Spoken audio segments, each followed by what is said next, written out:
Hello, আসসালামু আলাইকুম। Visa tutor থেকে মহিউদ্দিন আরো একটি চমৎকার তথ্যবহুল ভিডিও নিয়ে হাজির হয়েছি। আজকে আমরা যে দেশের ভিসা ব্যবসা জব নিয়ে কথা বলবো সেটি হলো সুইডেন। এটি কিন্তু ইউরোপের অন্যতম শক্তিশালী এবং ধনী দেশ। আর এখানে কিন্তু নিয়মকানুন একটু কড়া, কিন্তু আপনার স্যালারি কিন্তু খুবই হাই। তো আপনার এখানে normally visa job work permit রিজেক্টই হয় না। যদি আপনি 100% জেনুইন কোম্পানিগুলো থেকে ওয়ার্ক পারমিট নিতে পারেন, আপনি 100% ভিসা পেয়ে যাবেন। আর তারা কিন্তু আপনার এই 2 সপ্তাহের মধ্যে আপনাকে ভিসা দিয়ে দিবে। তো দারুণ একটা ব্যাপার। তো সুইডেন মানে কড়াকড়ি হলেও তারা কিন্তু ভিসা 100% রেশিও ভালো। তো আশা করি বিষয়টি বুঝতে পেরেছেন। তো আপনি কিভাবে সুইডেনের একটা কোম্পানি থেকে জব অফার ম্যানেজ করবেন সেই সম্পর্কে আমরা আপনাদের অথেন্টিক রিক্রুটিং এজেন্সির লিঙ্ক দিয়ে দেবো। সেই লিঙ্কে গিয়ে আপনি সরাসরি আবেদন করতে পারবেন। আর সুইজারল্যান্ড আর সুইডেনে কিন্তু আপনার বড় বড় অনেক কোম্পানি রয়েছে, তো সেগুলোতে আবেদন করতে চেষ্টা করতে হবে। তাহলে আর ওই যে এজেন্সি রয়েছে তারা কিন্তু ওই কোম্পানির সাথে লিয়াজও রয়েছে। তো আপনি কিন্তু ইন্টারেস্ট হলে অবশ্যই ভিডিওটি দেখবেন। আজকে যে টপিকগুলো সেগুলো হলো আপনি সুইডেনের অথেন্টিক রিক্রুটিং এজেন্সি কোথায় খুঁজে পাবেন, সেই অথেন্টিক লিঙ্ক আমরা সরাসরি আপনাদের প্রোভাইড করব। আপনি কত টাকা স্যালারি পেতে পারেন সেই সম্পর্কে ধারণা পেয়ে যাবেন। তারপর কি কি ডকুমেন্ট রেডি করতে হয় সেই সম্পর্কে আপনি জানতে পারবেন। আর কিভাবে আবেদন করতে সেই প্রক্রিয়া আপনি দেখতে পাবেন। টোটাল বিষয়গুলো আপনাকে জানতে হলে অবশ্যই পুরো ভিডিওটি একটু মনোযোগ সহকারে দেখবেন। তাহলে আপনি সবকিছু দেখে নিজে নিজে কিন্তু করতে পারবেন। তো আর আপনার আর কিছু জানতে হলে অবশ্যই আমাকে হোয়াটসঅ্যাপের মধ্যে মেসেজ দিতে পারেন। তো চলুন শুরু করেন, আমরা টপিকগুলো কভার করি। তো প্রথমে যে বিষয়টি রয়েছে সেটি হলো আপনি সুইডেনের অথেন্টিক রিক্রুটিং এজেন্সি কোথায় খুঁজে পাবেন। তো সেই লিঙ্ক আমরা সরাসরি আপনাদের জন্য ভিডিও ডেসক্রিপশন বক্সে দিয়ে রাখবো। সেই লিঙ্কে গিয়ে আপনি সরাসরি আবেদন করতে পারবেন। আর কিভাবে আবেদন করে যদি আপনি না শিখে থাকেন, যদি আমার পুরো ভিডিওটা একটু ফলো করে থাকেন, এখানে কিন্তু প্রসেসগুলো আমরা দিয়ে রেখেছি। কিভাবে ইমেল ফোনে মোবাইল ফোন থেকে করে, কিভাবে অনলাইন ফর্ম ফিল আপ করে, কিভাবে ডেস্কটপ ল্যাপটপ থেকে ইমেল থেকে পাঠানো যায়। তো আপনি সেই প্রসেসগুলো ফলো করলে নিজে নিজে করতে পারবেন। তো সুইডেনের স্যালারি পাবেন কত? তো সুইডেন কিন্তু ভালো স্যালারি দেয়। আপনাকে ল্যাবারও 4 লাখ টাকা আয় করতে পারে। তো আপনি যদি অভিজ্ঞতা থাকে, আপনি জব পেয়ে যান কোম্পানিতে, তো আপনি কিন্তু 4 লাখ টাকার উপর অনায়াসে আয় করতে পারবেন। ওভার টাইম সে 5 লাখ ইজিলি আয় করা যায়। তো এইরকম স্যালারি পাবেন। আর সুবিধাগুলো রয়েছে যে কোম্পানি থেকে নানান সুবিধা পাবেন, বিশেষ করে আপনার থাকা খাওয়া এভরিথিং কিন্তু তারাই বহন করে থাকে। আপনার পেনশন রয়েছে, ইয়ারলি বোনাস পাবেন, ফেস্টিভ বোনাস পাবেন, তারপর বছরে 28 দিন ম্যান্ডেটরি ছুটি পাবেন। এই তো দারুণ সব সুবিধাগুলো। চিকিৎসা ভাতা, চিকিৎসা খরচ আপনার কোম্পানি বহন করে থাকে।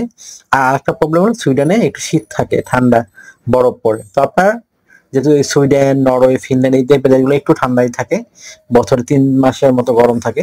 তো এরকম মানে একটু আপনাকে মানে আবহাওয়া ফেস করতে হবে। আশা করি বিষয়টি বুঝতে পেরেছেন। তো আর আরেকটা বিষয় হলো আপনি কিন্তু এখানে ভিসা স্পন্সরশিপ সব মানে পাবেন, জব পাবেন। মানে আপনার শুধু বিমান ভাড়া, এম্বাসি ফি লাগবে, আদার আর কোনো খরচই লাগবে না। বাকি সবকিছু আপনার কোম্পানি বহন করে থাকে। তো আপনি যদি ইন্টারেস্ট হন, আপনার বয়স 18 থেকে 60 বছর হয়, আপনি শারীরিকভাবে ফিট আছেন, বেসিক ইংরেজি জানেন, তাহলে আপনি সুইডেনের রিক্রুটিং এজেন্সিতে আবেদন করতে পারেন।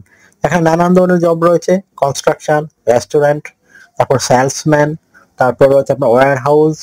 তো তারপর ফার্মিং জবও রয়েছে। তো welder, electrician, plumber, driving job রয়েছে। তো সব ধরনের জবই কিন্তু রয়েছে। তো আপনি কিন্তু যে রিক্রুটিং এজেন্সি রয়েছে তারা কিন্তু সব ধরনের জবই আপনাকে প্রোভাইড করতে পারবে, যদি আপনার প্রোফাইল তারা আপনাকে সিলেকশন করে দেখে। আশা করি বিষয়টি বুঝতে পেরেছেন। তো আপনি কিভাবে একটা কাভার লেটার লিখবেন? তো কাভার লেটার লিখতে পারেন যে আপনি সুইডেন কেন যেতে চান, আপনি কোন জবে পারদর্শী, আপনি কি ধরনের জবে মানে তাদেরকে হেল্প করতে পারবেন, এই কোম্পানি আপনাকে কেন নিয়োগ দিবে, সেটি একটু সুন্দর করে সাজিয়ে গুছিয়ে আপনাকে ব্যাখ্যা করতে হবে। তো হয়ে গেল আপনার 1 পেজের একটা কাভার লেটার। তারপর রেডি করতে হবে একটা প্রফেশনাল মানের 2 পেজের সিভি, সেটা অবশ্যই ইউরো ফরম্যাট। তো আপনি 2 ভাষায় করতে পারেন, ইংরেজি ভাষায় অথবা সুইডিশ ভাষায়। তো আপনি ইংরেজি করলে এনাফ, সুইডেনের মানুষ 90% ইংরেজি বলে। আশা করি বিষয়টি বুঝতে পেরেছেন। তো আপনি কিভাবে একটা সিভি রেডি করবেন? সিভি রেডি করার জন্য ডকুমেন্ট লাগে আপনার এনআইডি কার্ড, আপনার পাসপোর্ট, লিঙ্কডইন প্রোফাইল, পাসওয়ার্ডের ছবি, আপনার কাজের অভিজ্ঞতা, ওয়ার্কিং হিস্টোরি, আপনার এডুকেশন ব্যাকগ্রাউন্ড সার্টিফিকেট, আপনার সরকারি ট্রেনিং সার্টিফিকেট, আপনাদের ড্রাইভিং স্কিল থাকে। এগুলো থাকলে কিন্তু আপনার প্রফেশনাল মানে সিভি রেডি করতে পারবেন। কিভাবে তথ্যগুলো সাজাবেন এটা একটা মোস্ট ইম্পর্টেন্ট বিষয়। তো প্রথমে আপনার এনআইডি কার্ড, পাসপোর্ট, আপনার name, personal details, contact details আপনি অ্যাড করে নেবেন। তারপর আপনার লিঙ্কডইন প্রোফাইল দিয়ে দিবেন, পাসওয়ার্ডের ছবি, আপনার কাজের অভিজ্ঞতা, ওয়ার্কিং হিস্টোরি, আপনার এডুকেশন ব্যাকগ্রাউন্ড সার্টিফিকেট, আপনার সরকারি বিষয়ে ট্রেনিং সার্টিফিকেট, আপনার বিভিন্ন স্কিলস, ড্রাইভিং লাইসেন্স তার মধ্যে থাকে অ্যাড করতে পারেন। আর যদি আপনার হবি বা ভলান্টিয়ার কাজের অভিজ্ঞতা থাকে সেগুলো অ্যাড করতে পারেন। তো আপনার হয়ে গেল সিবি আর কাভার লেটার। এখন আপনি আমাদের অথেন্টিক যে লিঙ্ক রয়েছে রিক্রুটমেন্ট সুইট, সেখানে গিয়ে আবেদন করতে পারেন। তো আপনাকে ডিউটি পালন করতে হবে সপ্তাহে 5 দিন, মানডে টু ফ্রাইডে। প্রতিদিন আপনি 8 ঘন্টা করে কাজ করবেন, সপ্তাহে 40 ঘন্টা, 2 দিন ছুটি পাবেন, শনিবার রবিবার। তো সেই 2 দিন কিন্তু আপনি ওভারটাইম করতে পারবেন। তো ওভারটাইম একটা বেনিফিট হলো আপনার ডাবল স্যালারি রয়েছে। ধরো অন্যান্য যে পান দেখা গেল আপনার 20 ইউরো, এদিন পাবেন 40 ইউরো। তো যত বেশি ওভারটাইম করবেন আপনার স্যালারি তত হাই হবে। আশা করি বিষয়টি বুঝতে পেরেছেন। তো আপনি যদি চ্যানেল নতুন হয়ে থাকেন, চ্যানেলটি অবশ্যই সাবস্ক্রাইব করে রেখে দিবেন, আপনার বেনিফিট হবে, কাজে লাগবে। কারণ আমরা কিন্তু আপডেটেড জব নিয়ে ভিডিও দিতে চেষ্টা করি, আর বিভিন্ন ট্যুরিজম সম্পর্কে, বিভিন্ন দেশ সম্পর্কে ডকুমেন্ট রেডি করতে, সেই সম্পর্কে টোটাল ধারণা পেয়ে যাবেন। একটা বিষয় হলো, অনেকে আপনারা আমাকে অনেক কল দেন, ফোন দেন, আসলে আমরা চালু রিসিভ করতে পারি না, এত পরিমাণ কল আসে। তো আপনি আমার সাথে কাজ করতে চাইলে, ইন্টারেস্ট হলে অবশ্যই আমাকে, এই যে আমার স্ক্রিনে যে নাম্বারটা রয়েছে হোয়াটসঅ্যাপ ইমো নাম্বার, তো সেই নাম্বারে আপনি আমাকে মেসেজ দিতে পারেন। তাহলে আমি কিন্তু 100% রিপ্লাই দেওয়ার চেষ্টা করি। আশা করি বিষয়টি বুঝতে পেরেছেন। আর আপনারা আমাকে বেশি বেশি সাপোর্ট করতে চাইলে অবশ্যই আমার ভিডিওগুলো বেশি বেশি শেয়ার করে দিবেন। ভালো থাকবেন, take care, good bye, tata. কথা হবে আগামী কোনো ভিডিওতে আবার।